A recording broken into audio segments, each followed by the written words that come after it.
existence already includes non-existence. You could say being and non-being constitute existence. Just as we know physically, sound is constituted by sound silence in very rapid alternation. So being, non-being constitute existence, and existence is something of which you may say the game is worth the candle. If it weren't, it wouldn't be. It's like that.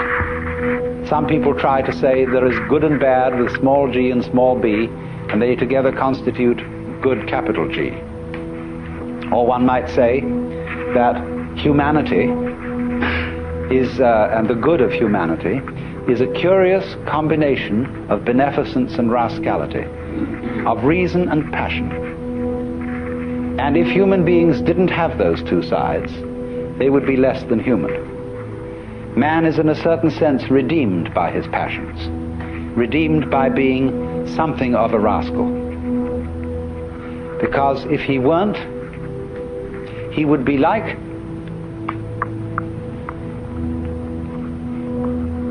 a stew with no salt in it. The salt somehow is something that in a large quantity is horrible, but in a certain small quantity delightful. And so everybody has to be salted with a certain amount of unrespectability. Otherwise they're impossible and intolerable. The only thing is, as a fervent cook, don't overdo it. It is in that respect, you know, that it's said of great gurus in India. They have a very funny thing they say. People, Westerners, go over and they meet this man who's supposed to be extremely holy. And they're all agog, you know. And then after spending a few days with him, they begin to wonder. They find he smokes cigarette. They find that he occasionally loses his temper. And they begin to think, well, is this man so holy after all? I mean, he surely should not be dependent on these little habits and luxuries and so on. And then they find he has a girlfriend. And then they leave because they're so scandalized. Well, then the Hindus say, now you shouldn't get so upset about this, because if this man didn't have a few little vices, he would cease to manifest. He would simply disappear. He has to have these things to keep him grounded, to keep him in the world. Or if suddenly, you know, he gets terribly angry with a certain student and seems to lose his temper, they say, oh, no, that's a tactical anger. That he did on purpose to wake you up to something. It was for your own development and for your own good. He didn't really feel angry at all. Oh dear. But do you see the point? There is something in the fact that if he didn't have these little attachments, he wouldn't be manifesting. He'd simply disappear. There's something in that, only don't take it too piously. I think you get the point. So then, we now have to explore a very important aspect of the Joker, as equivalent to Gurdjieff's Sly Man. You see, he points out the four ways: the monk, the fakir, the yogi, and the Sly Man. And all the first three ways are ways of great difficulty. They involve a very, very strenuous discipline. And of course, as we get it through the books about Gurdjieff, the way of the Sly Man involves a discipline too. But I think there's more to be said about the way of the Sly Man than appears in any of those writings, because this is very closely connected with the whole approach of Taoism, the Chinese philosophy of Wu Wei, or non-aggression, and with what is called in Buddhism the middle way. When the Buddha first discussed the middle way, he put it like this. He said, To try and solve the problem of suffering by immersing yourself in pleasure only leads to a hangover. To try and solve the problem by asceticism also brings no liberation. You merely get tied up in a kind of masochism where you say, I know I'm right just so long as I'm hurting. And all that is doing is expiating your kind of infantile guilt sense. So he said there is a middle way between asceticism on the one hand and hedonism on the other. But actually, the middle way is more subtle than that, and it's beautifully discussed in Professor Baum, a book called The Philosophy of Buddha. That's B-A-H-M, Professor of Philosophy at the University of New Mexico. And he gives a very, very fascinating analysis of the middle way in the form of a dialogue, whereby it works simply like this. The student brings a problem to the teacher, and he says, I suffer, and it's a problem to me. And the teacher says, you suffer because you desire. If you didn't desire, you wouldn't suffer. So try not to desire. And the student goes away and says, I'm not very successful in this. I can't stop desiring. It's terribly difficult. And furthermore, I find that in trying to stop desiring, I'm desiring to stop desiring. Now, what am I to do about that? And the teacher replies, do not desire to stop desiring any more than you can.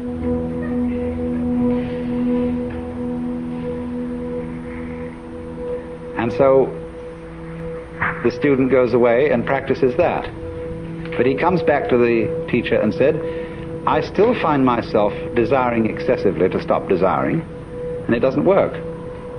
So the teacher says, do not desire too much, not to desire, to stop desiring. Now, do you see what's happening? Step by step, almost like Achilles approaching the tortoise, the student is being brought together with himself to the point where he catches up with his own inner being and can accept it completely. And that is, you see, the most difficult thing to do, to accept oneself completely. Because the moment you can do that, you have in effect done psychologically what is the equivalent of saying in philosophical or theological terms, you as you are now are the Buddha, just as I was explaining a few minutes ago. That's unbelievable, because we are always trying to get away from ourselves as we are now in one fashion or another. And it's only we will only stop doing that through a series of experiments in which we try resolutely to get away from ourselves as we are. So that is the middle way. But ordinarily in these other ways, the way of the yogi, the fakir, and the monk, the individual makes a big thing out of the work of liberation, and especially likes the kind of teacher who will put him through the most severe paces. It's interesting how there arise from time to time schools in the West where someone comes along offering, people say, look, it's all very well to go to discussion groups and talk about these things, but that's not the real thing. What you need is really to get down and do some work. And often these teachers are very rude and very stern, but people love it. And such a person will always attract a great following. Because people get the feeling, now we're at serious business here. This is really something, you see. And this, you see, though, can be an awful problem. Let's suppose that you have some difficult and distressing habit, like drinking too much. And you're assured that once you've become the victim of this habit, it's an extraordinarily difficult thing to get rid of it, and it requires intense willpower. And so that kills you right off. You're a dead duck from then on. It's as if, you see, you had said to the devil one morning, look, I'm going to get rid of you. I'm not going to have anything to do with you anymore. So the devil, who is an archangel and is terribly clever, is all set for you. And because he knows that you are getting out of his way, he surrounds you with greater temptations than you ever imagined. If you are going to outwit the devil, it's terribly important that you don't give him any advance notice.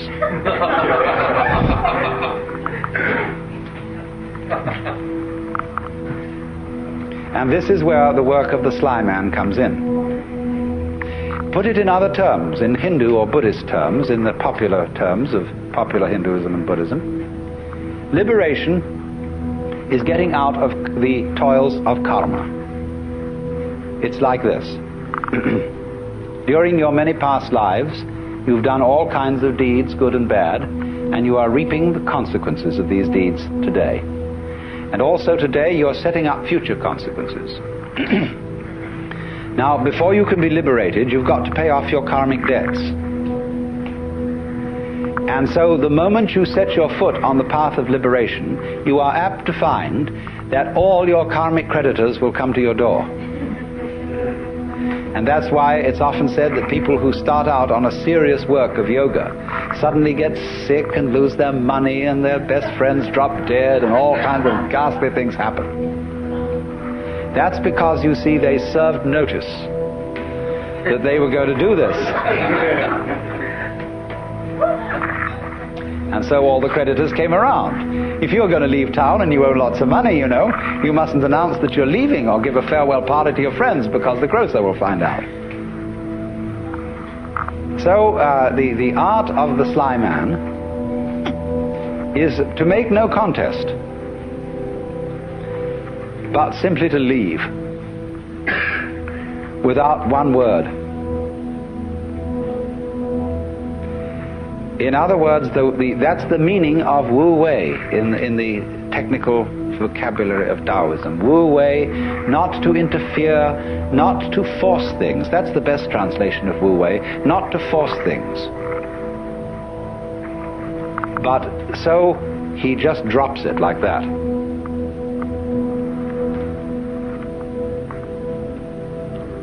But you're in this respect, you see, you're your own worst enemy. Because even if you serve notice privately on yourself that suddenly you're going to drop it all, already the devil knows.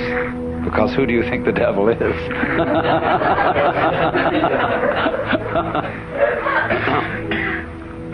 Now this lies behind the whole problem that is discussed in the book Zen in the Art of Archery. The necessity of letting go of the bowstring without first deciding to do so. Another way of putting it is that the decision to release the bowstring and the action of doing so must be simultaneous. Not to decide and then act, but to act, decide all at once. Now, why is this? If you are going to be an expert archer, you must shoot before you think, otherwise it'll be too late. You don't aim and then shoot. It's all one action. And this is true likewise of any sort of shooting, pistol shooting as well. That if you aim, if you decide and then fire, you're apt to do things like pulling the trigger instead of squeezing. All kinds of wrong things are done. And you're always a moment too late if you decide first. You have to act and decide simultaneously. So what does that do, you see? That puts up a very curious problem, which in its own turn becomes a bind. To try and act quickly enough so that you overtake the preliminary decision. To try not to decide first. And that is an impossible problem.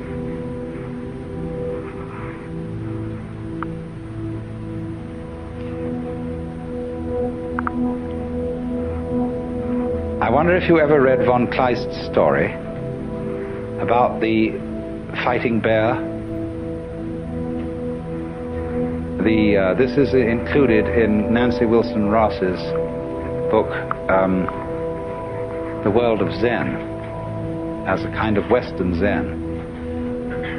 It's a story about a man who has a fight with a circus bear. And the bear reads his mind and always forestalls any attack that he makes on it. There's absolutely nothing he can do to get past the bear.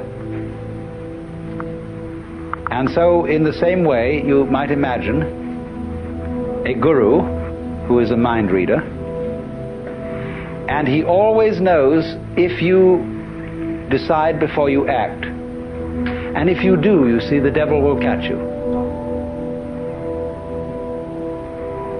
Instead, you see, of deciding that you won't be an alcoholic anymore, the only thing to do is not to drink, without any previous decision on this matter. But how can anyone do that, you see? That's the question. How can I decide not to decide? How can I announce that I won't make any announcement without making an announcement?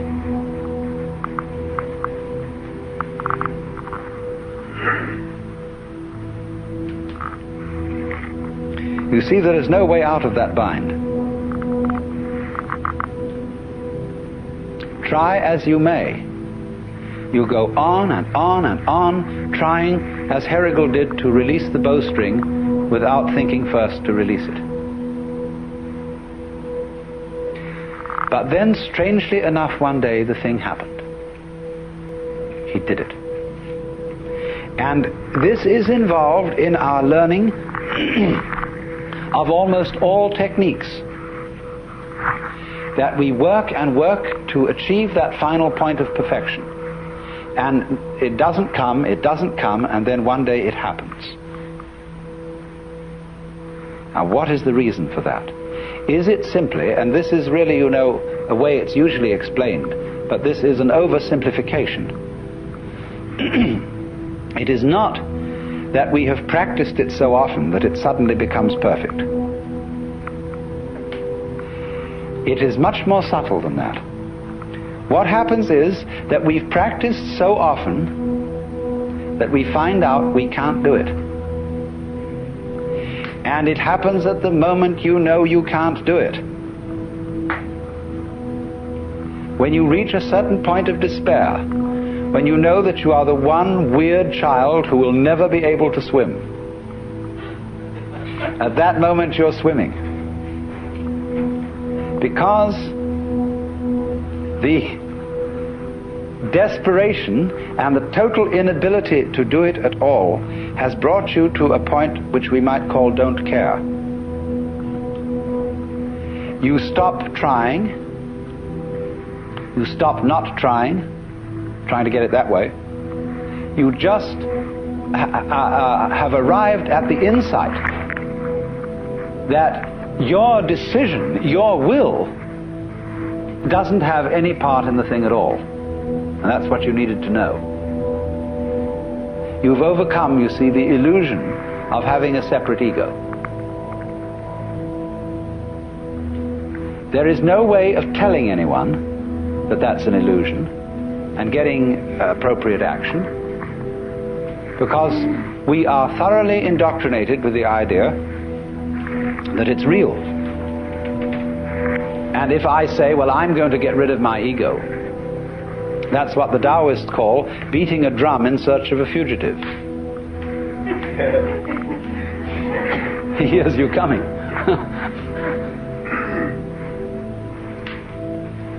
So the ego, that is to say, the illusion of having a separate will and a separate I center, that can be an effective agent, that cannot be overcome by a decision which seems to be centered in the ego. You might as well put out fire with fire. It can come only when an attempt to act from the ego center has been revealed to be completely futile.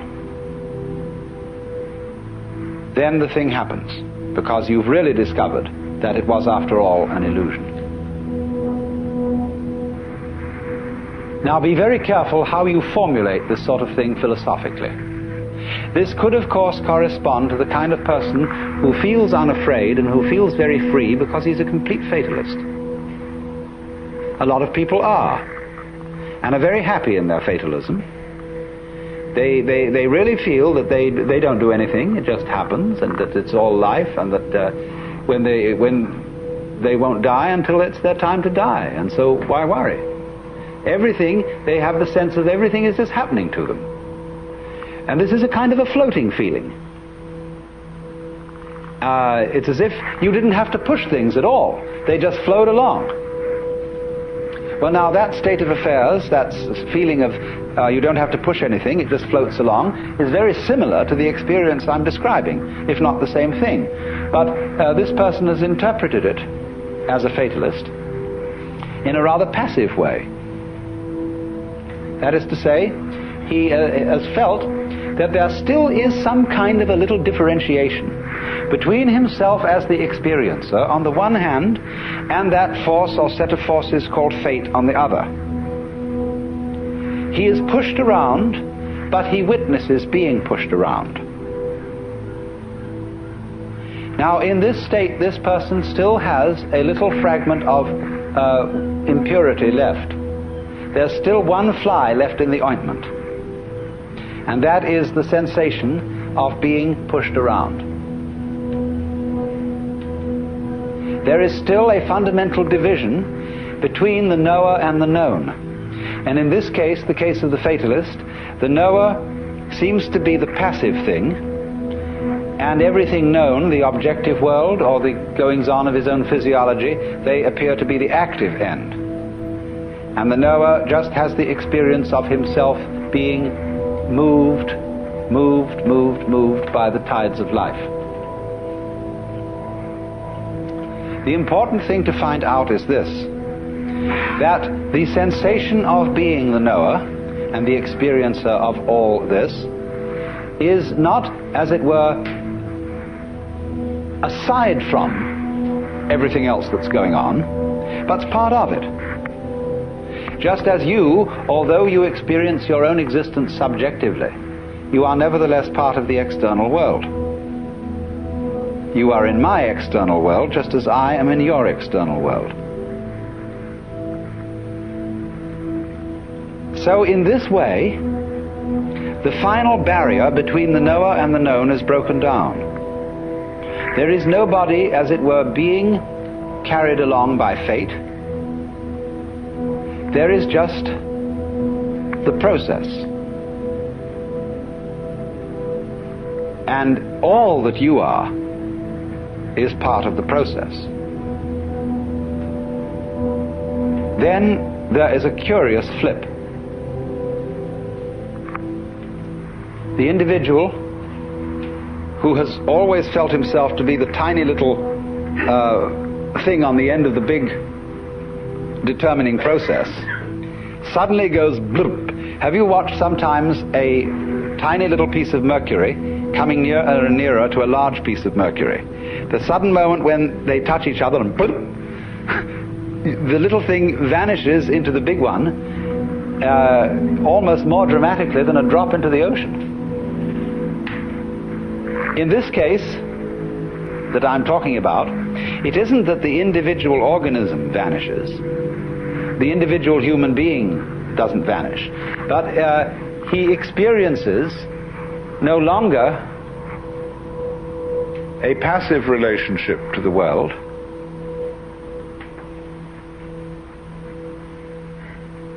he simply sees that all that he is and all that he ever was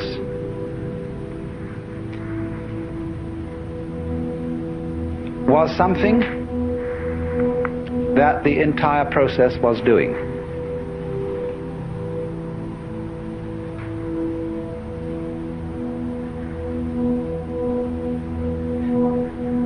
At the time, in other words, when he felt himself to be separate, he sees that that is in a certain way just what he should have felt, because that was what the process was doing in him, in exactly the same way that it was giving him brown or blue eyes or blonde or brunette hair.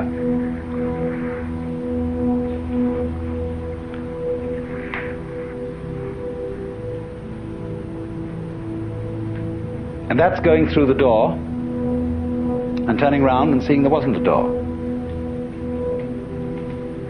Of finding that you aren't fated, that you're not trapped, because there's nobody in the trap, and it takes something trapped to make a trap.